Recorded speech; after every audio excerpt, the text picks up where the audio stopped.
Olá pessoal, bom dia, sejam todos bem-vindos ao primeiro vídeo deste sábado. E quando eu falo aqui pra vocês que o governo do Lula tá nas últimas, tem gente que insiste em não acreditar. Os sinais são muito claros. Que tal mais de 2 bilhões de reais em emenda Pix para afastar o processo de impeachment? E que tal também segredo em dados de viagens internacionais, estadias em hotéis de luxo, dezenas e dezenas de supostos servidores usando e abusando do nosso dinheiro? Tem também o Bessias, o corvo da estocadora de vento, mandando recado para Elon Musk, tremendo de medo. É isso mesmo, vou mostrar todos os detalhes para vocês daqui a pouquinho. Antes disso, outras matérias. A primeira é essa. Gente, eu fiquei muito comovido quando eu li isso aí, tá? Eu fiquei, assim, emocionado, fiquei muito triste. Triste mesmo. Vejam só, o UOL teve acesso ao laudo do ML, de um dos fugitivos de Mossoró, né, depois que ele foi capturado.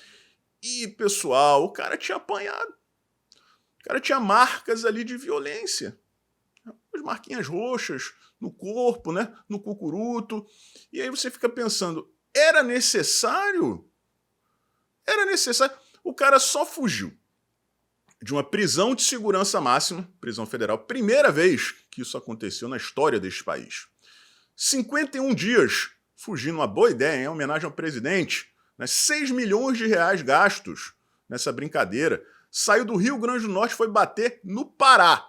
Mas aí quando você consegue capturar o sujeito, né, que é simplesmente o executor do Comando Vermelho, tipo assim, o chefão do Comando Vermelho quer matar alguém. Aí liga pra esse cara e diz, ó, tu tem que matar aquele maluco ali, meu inimigo. Os dois eram somente isso, executores do Comando Vermelho. Aí quando você recaptura o executor do Comando Vermelho, você não pode dar um tapinha na cabeça do cara, não. Né? Tem que fazer carinho, tem que ser um cafuné. Né? Aquele carinhozinho na orelha, assim, nessa parte aqui da orelha, né, para deixar o executor do Comando Vermelho todo arrepiado.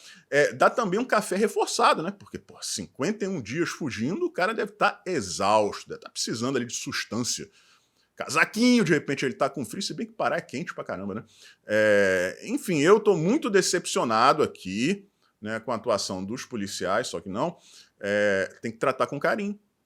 Tem que tratar com carinho, porque eles são vítimas da sociedade, tá?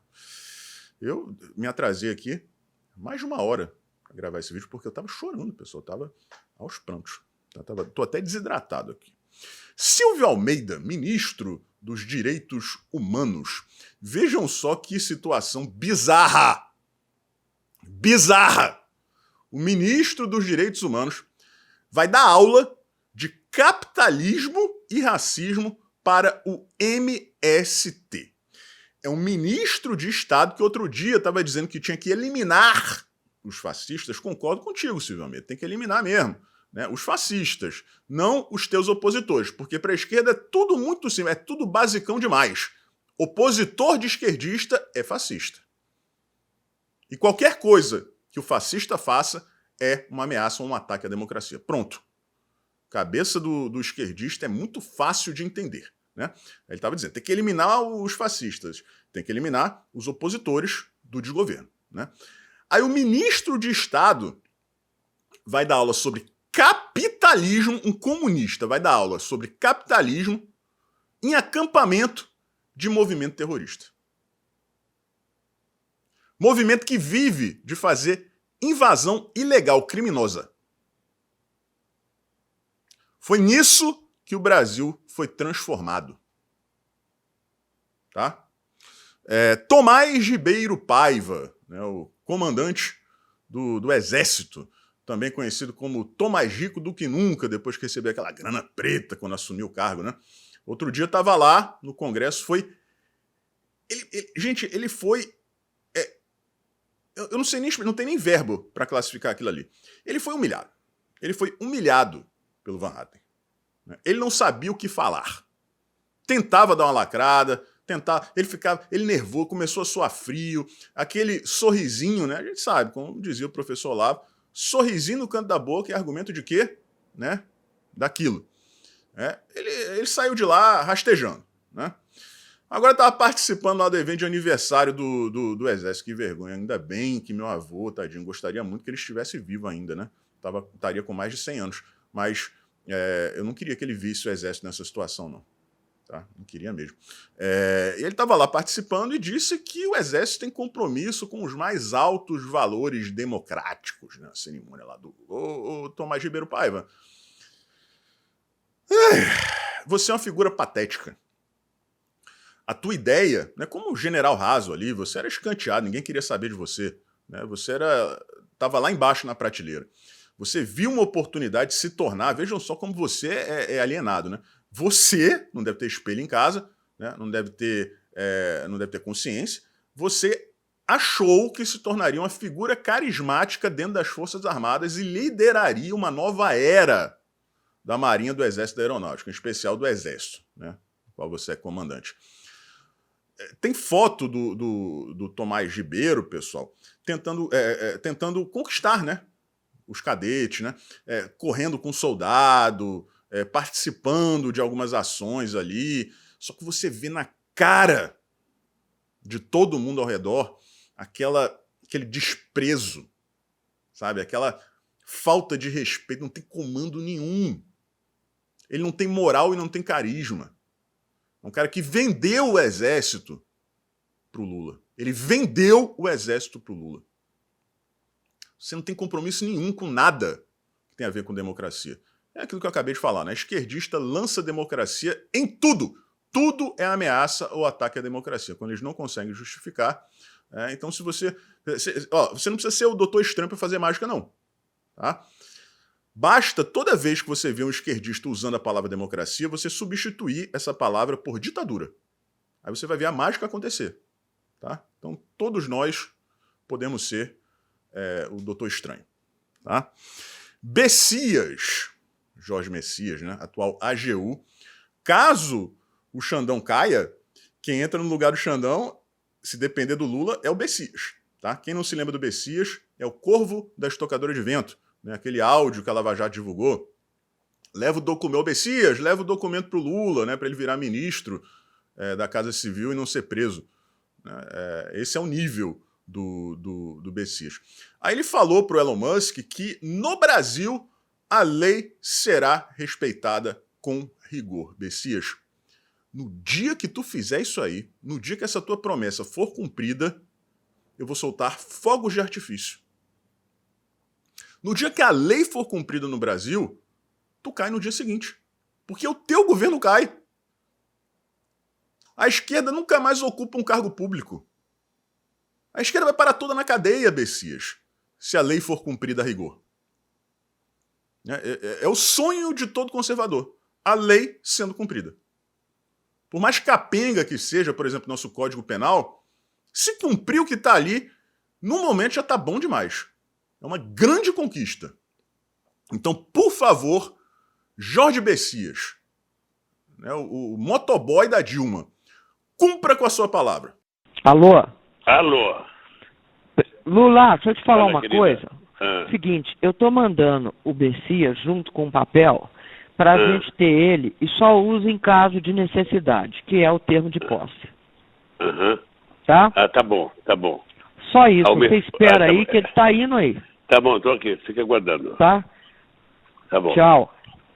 Tchau, querida. Um pouquinho de política internacional agora, tá, pessoal? Primeiro, o Lula elegendo o Gustavo Petro, atual presidente da Colômbia, aquele cara, né? Um carne com as Farc, como interlocutor do Brasil na América do Sul. Estamos muito bem. Ontem eu trouxe para vocês a reunião que acontece entre Paraguai, Uruguai e Argentina, né, discutindo a possibilidade de excluir o Brasil do Mercosul, seja diretamente ou então através da criação de um outro grupo, né, o que seria, né, remover tacitamente o Lula do Mercosul. Né? E aí o Lula, como resposta, vai lá e faz essa escolha brilhante, né, um comunista amigo de grupos terroristas, né, do narco-estado colombiano, para representar o Brasil na América do Sul. Excepcional, Lula, parabéns. Vocês devem se lembrar com toda certeza, né, durante a campanha eleitoral, o Lula falando sobre transparência, criticando sigilo do Bolsonaro, 100 anos e não sei o quê, no meu governo vai ter transparência, né? O governo do Lula, pessoal, ele é tão transparente, mas ele é tão transparente que a gente não consegue ver nada. Ele colocou em sigilo os dados daquela viagem a Londres, né, para a cerimônia de coroação do agora rei Charles. Vocês se lembram que eles ficaram num mega hotel de luxo? O apartamento do Lula era uma loucura, não sei quantos cômodos, cozinha, sala de reunião, tinha uma recepção própria, né, uma coisa nababesca, um escândalo. Enquanto isso, o Bolsonaro, quando ia a Londres, né, ficava na embaixada do Brasil para economizar nosso dinheirinho. Né? Pois é, o Lula colocou em sigilo os dados dessas viagens. Né? Não só essa de Londres, mas também uma viagem à China. Vocês lembram aquela da China, que teve uma comitiva gigantesca com direito ao Stedley do MST, até o Stedley foi, né, a maior comissão da história do Brasil em viagens internacionais, aquela viagem à China. Teve também uma Argentina e uma outra viagem aos Estados Unidos, tudo agora em sigilo. Na viagem de Londres, né, ele escondeu ali as informações sobre 57 supostos servidores que ficaram neste hotel de luxo. Tá? Agora, como a gente sabe que são realmente servidores? Quais são os nomes que o Lula está tentando esconder do povo brasileiro? Existem várias teorias rolando nesse momento. Né? Eu acredito, pessoal, que sejam nomes que não deveriam estar lá.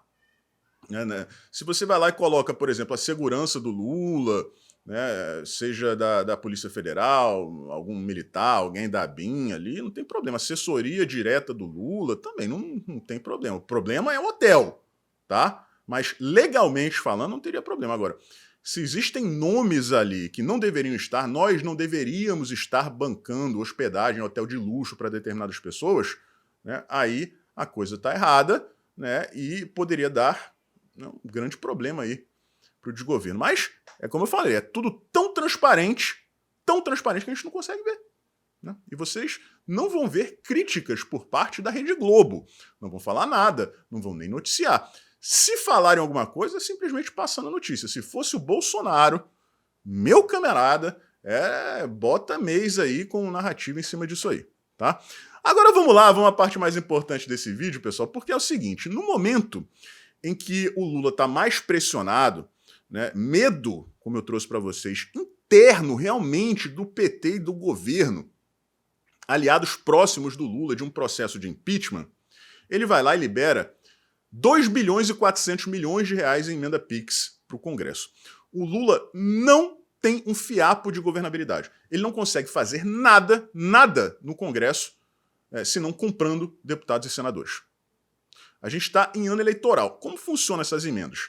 Né? A maior parte é obrigatória, né? Está no orçamento. Então, tem que liberar. Né? Tem que liberar de todo jeito. Agora, o Lula usa isso como moeda de troca. É diferente. Né? Aí o deputado, senador, vai lá, recebe esse dinheiro da emenda PIX. Eu não estou nem falando aqui que ele embolsa nada não, tá? Apesar de achar que muitos o fazem através de contratos, né? Tudo por fora. Vamos fechar um contrato aqui para a construção dessa ponte aqui, essa licitaçãozinha armada. Beleza, agora por fora tu me dá uma parte aí, beleza então. Mas isso aí é uma outra coisa. Né? O que o político quer é mostrar serviço. Em ano eleitoral, construir uma ponte, construir um açude, reformar uma praça, coisas desse tipo. Vamos comprar computador para a escola tal. Vai lá, compra 3, 4 computadores para aquela escola. Né? Essa ponte aqui tá muito feia. Vamos embelezar aqui essa ponte. Né? Vamos arrumar esse jardim, né? Faz uma coisa bonitinha ali, pronto. Garante um monte de voto. Né? A gente está falando esse ano de eleição para prefeito e para vereador. Então esses deputados, esses senadores aí têm os seus candidatos e eles querem eleger os seus escolhidos ali para esses cargos de prefeitos e vereadores. Né? Então é assim que funciona o mundo da política brasileira. Né? É uma sujeira só. Tá? Então, para que todo mundo entenda, a maior parte das emendas é obrigatória. Só que o Lula usa, né, esses valores para negociar. Ao invés de chegar lá e fazer como deveria fazer, dar o dinheiro da emenda porque está lá, né, no orçamento a maior parte, está lá, vai lá e entrega. Não. Ele usa essa grana para conseguir negociar. Agora, o maior problema do Lula nesse momento é o impeachment, pessoal. E quantas vezes eu já disse aqui para vocês, o Lira já deu o caminho das pedras. Ele falou isso em uma entrevista durante o governo Bolsonaro. Eu não tenho como pautar nenhum pedido de impeachment do Bolsonaro. Primeiro, ele não cometeu nenhum crime de responsabilidade. Segundo, ele tem governabilidade, ele não ficava dependendo de emenda PIX para fazer tudo. Ele tem apoio popular, coisa que o Lula não tem. E a economia, apesar da pandemia e do início da guerra na Ucrânia, que foi muito pior do que a sua continuidade em termos econômicos, a economia estava muito bem, obrigado, melhor do que de todo o Ocidente livre.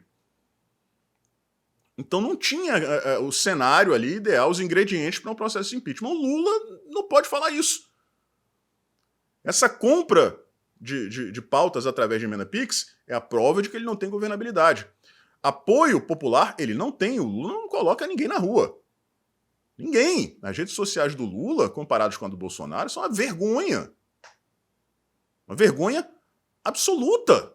E a economia está aos cacarecos, pessoal. Não adianta o IBGE maquiar dado. Não adianta a FGV maquiar dado. A gente sabe quem manda na FGV. Pesquisem aí que vocês vão descobrir. Né? Não adianta, porque o povo vai no supermercado e sente isso na pele. Pergunta lá pro cidadão de Salvador quanto é que está custando um litro de gasolina, para ele te responder. A capital do PT no Brasil, pagando mais de R$7 no litro de gasolina, sem pandemia. E com o PT, com o desgoverno, comprando toneladas e toneladas de combustível de quem? Da Rússia, ajudando lá na invasão da Ucrânia. Em tese, não deveria estar esse preço, mas tá!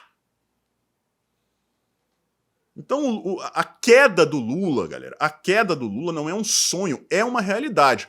O que se discute é o seguinte: quais são os propósitos das pessoas que estão patrocinando isso? É ajudar a direita? Claro que não. Óbvio que não. É colocar o Geraldo Alckmin no lugar do Lula. Vocês vão ver, né, tem visto ao longo das últimas semanas, Estadão, Folha, até a CNN, né, e outros órgãos de imprensa aí, tecendo críticas ao governo. Continuam perseguindo o Jair Bolsonaro? Continuam. Agora, o Geraldo Alckmin, ninguém toca no nome dele. O único grande, né, órgão de imprensa que segue 100% chupando o saco do Lula é o Grupo Globo. Aí vocês não vão ver uma crítica, seja no G1, seja na TV Globo, no Globo, jornal, nada. Estão 100% fechados. Todas as outras mídias, grandes mídias do consórcio, estão divididas. Tecem críticas, de vez em quando dão uma passada de pano, mas o objetivo dessa turma, né, que se descolou ali, é colocar o Geraldo Alckmin na presidência da República. É por isso que eu digo, o Lula vai cair. Vai cair. E tem uma hora que o dinheiro da emenda acaba. Um forte abraço, a gente se vê por aí.